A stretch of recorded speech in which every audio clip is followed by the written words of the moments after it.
We are back here now on the GSMC Chip Shot Football Podcast to jump straight into our second segment.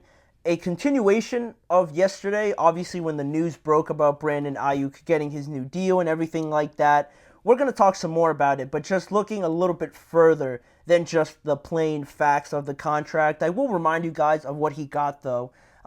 Yesterday, the 49ers and Brandon Aiyuk agreed to a 4-year, $120 million extension, $76 million guaranteed, averages out to about $30 million average salary per year, making Aiyuk the sixth highest paid wide receiver in the NFL, and just also based on how this contract sort of plays itself out. He will play this year on that fifth-year option, obviously, but then after that year, that new contract will kick in and will bump up his salary up around that 20-something million based on how much it is split between bonuses and things like that. So that's the plain facts about the deal, right? That's what he got in his new contract that he finally ended this entire saga with and can go forward now with being on the 49ers long term. It guarantees that he is part of this project long term because there were some questions, definitely, because when I brought up the subject yesterday, I was not planning on announcing that Brandon Aiyuk was going to stay. I was actually going to allude to the fact that I don't think it's going to get any better for the 49ers. I felt like it was going to take a turn for the worse based on the fact that Aiyuk did not show up to practice on Wednesday when both Shanahan and John Lynch thought that he would. But I was wrong. Brandon Aiyuk signs, and now talking about this and looking at the factors and all the reports that came out were pretty interesting on some of the rumors that were out there, because some reports suggest that it was really, again, down between the 49ers extending with them or being traded to Pittsburgh, but a straight-up trade just with the Steelers was very difficult because the Steelers were reluctant to include a high-caliber receiver back, or one that the 49ers wanted back. You would assume like George Pickens, Pat Freiermuth, or something like that. The Steelers, I think rightly so, were unwilling to part ways with those guys, so that was going to be hard to happen, and that's why we were just stuck in the mud for so many days. But then what was even crazier is that the Athletic's Diana Russini reported that there was a potential three-team trade that was close to happening between the 49ers, the Broncos, and the Steelers at one point that would have got Brandon Aiyuk over to the Steelers.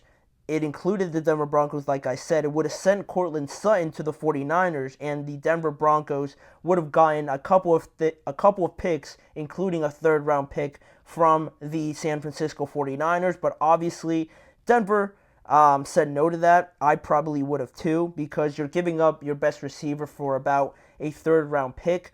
The Broncos declined, and it seems like the feeling was that if they would have accepted that, that trade would have happened. They probably wouldn't have extended Aiyuk, and Cortland Sutton would have been on his way to the Niners. Aiyuk would have ended on the Steelers, and we could have been talking about one of the craziest endings that would be fitting to this sort of situation that has just gone on the entire offseason. A lot of twists and turns and just really not knowing how this was going to end. But now Aiyuk stays on the 49ers for the next 4 to 5 years, and it's great for the Niners to get one of these things done, but the other one is still Trent Williams. He is still looking for more guaranteed money on the remaining 2 years of his deal, and there hasn't been too many updates, clearly probably because the 49ers were still trying to work out this Aiyuk deal. Now they got it to turn out in their favor, so doing everything that is possible to get Trent Williams to come back to playing football,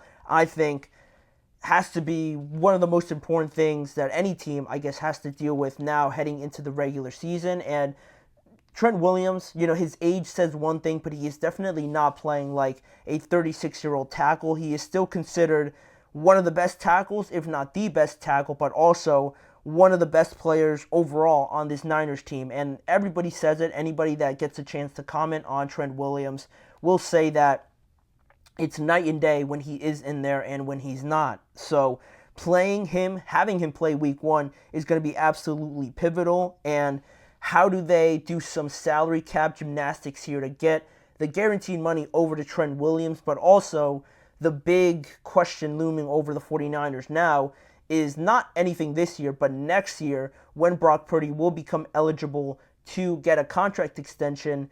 What do you do from there, right? What do you do from there? Because yeah, it's early for Brock to want and demand a contract. Like, it's not like he's going to be on the last year of his deal, but then you start having all these questions, right? Do you get him extended now over the fear of seeing the quarterback market jump up again and then having to pay more down the line? Do you wait another year just to see if Brock really is your guy, if anybody still has any doubts about him? But then again, the price could jump up by the time you want to extend him in year 4. And then by then, also, say he does play bad, do you want to extend him? Do you try and reset this whole thing? That is going to be one of the biggest questions next offseason. But for right now, they're lucky they don't have to, address that right away, right, directly. But it also brings into the conversation the other wide receiver on their team, Deebo Samuel. And what does this extension with Brock Purdy's future extension as well, and Trent Williams trying to get more guaranteed money, where does he stand in all of this? And can they pay everybody? Because right now, the 49ers will enter 2024 with 8 players earning an average annual salary of $15 million or more. You have Brandon Aiyuk earning over $15 million, obviously with his new deal. Nick Bosa, one of the highest paid non-quarterbacks in the NFL with his previous contract extension. Deebo Samuel is making over $15 million per year. Trent Williams as well. Javon Hargrave, Fred Warner, Christian McCaffrey, and George Kittle are all making big amounts of money, right, for this 49ers, accounting for a lot of their salary cap. And you can't say that none of them deserve it, right? And it is great to have them all still on your team earning this amount of money. But the biggest thing with this, the biggest takeaway is that it doesn't last forever, right? That's why everybody brings up the Super Bowl window and how long does this 49ers team really have now, because it has been a while that they've been able to have all of these superstars but nothing to show for it in terms of hardware, big time wins in the Super Bowl, right, and things like that. They've been there, but they always seem to fall short. It's hard to bring that up as a negative when you're going up against Patrick Mahomes, but being in there a couple times, you need to win one now, and that's where I'm going with this, right? Because I brought up Deebo Samuel before, and it's an interesting situation too because he's under contract for the next 2 years, but San Francisco has already seemingly been open to dealing him already this offseason. Around the draft, there were those trade rumors about maybe dealing Brandon Aiyuk, one of them, just to alleviate some of that salary cap potentially, because you know that Brock is going to cost you at least $50 million, if not at least $55 million if he plays well again this year. So you're going to have to give up a lot of money to Brock.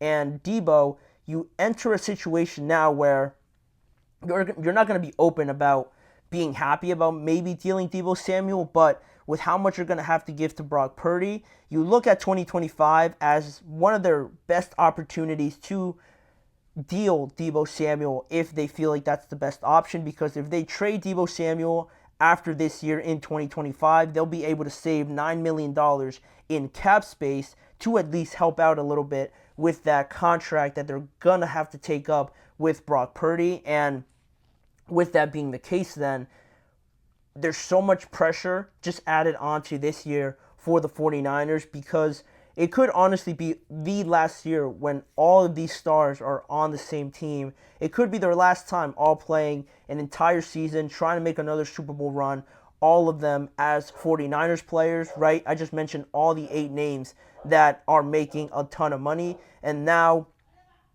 with Brock still having to be added to that list, someone's going to have to go. Obviously, you can't pay that many players that high of salary each time. So it feels like Deebo is the most likely one, just because you're not really going to touch Christian McCaffrey. Same thing with George Kittle. You look at Trent Williams, you're not going to move on from him as well. Then I mentioned Fred Warner. Again, he quarterbacks, captains that defense. It's hard to move on from him. Nick Bosa, earning so much money. you're going to take up a lot of dead money if you just trade him and move on from him. So it feels like Deebo is at that point where he looks like the most expendable option for the 49ers because of the fact that they can save up to $9 million if they trade him. So while this whole thing started with Brandon Aiyuk getting that extension and being a great thing, right, for the 49ers, thinking about it long term, you're able to bring the whole band back together for this year, one last run at this Super Bowl. And to me, it just gives off the main message that they have to win it this year. They just have to, because they're going to be in the same situation next year if they move on from Deebo. Everybody asking the same questions that they did with Brandon Aiyuk this year. Is the Super Bowl window closed with moving on from Deebo? Or do they have enough players on their roster in their wide receiver room to compensate for the loss of a guy like Deebo, similarly to this year with Brandon Aiyuk? All those questions are going to come back up next year, but the difference is that Deebo next year, if you move on from him, it's almost like a necessary thing you're going to have to do because you're going to have to pay Brock at the end of the day. So it feels like, yeah, it's a win right now, but it adds so much pressure this year to the 49ers that this is their last run at it. This is going to be their last chance at most likely having this entire group back at it again. And it's funny because you think about the Super Bowl now, you want to have your chance at it again, but what happens if you play the Chiefs again? It would be awesome to see like a trilogy to all of this, but again, it's almost like, can you slay your demon there in that final battle to finally get that Super Bowl, or are the Chiefs going to create history? I'm thinking so far ahead, but those are the stakes right now for the 49ers. A lot is riding on this season to get that Super Bowl trophy, because if you don't, you're going to see major changes. I don't think they'll get rid of Kyle Shanahan or anything like that, so still trying to keep their Super Bowl window open. They're going to have to make choices, and I think Deebo is going to be one of those expendable pieces, which is unfortunate to say, but that's what eventually happens in the NFL, right? When you have so many stars, paying all of them, it's only temporary, and it's all based on how much success you have in that limited time you have with all these stars. But that's pretty much the short-term and the long-term problems that eventually the 49ers will have to face. It's going to be interesting how this year plays out. It's all going to start in just less than a week from yesterday, 6 days away from the start of the regular season. But moving on to our next break, we're going to come up after that break and talk about Micah Parsons. Some more news about the Cowboys. Nothing too serious, but Micah Parsons did bring up the fact that he wants to see one position in the NFL earn more money. It's not pass rushing. It's not the position that he plays. It's another one that he feels is being a little bit underpaid based on how much they contribute to the game. Stay tuned to find out what group that is after we return after this short break.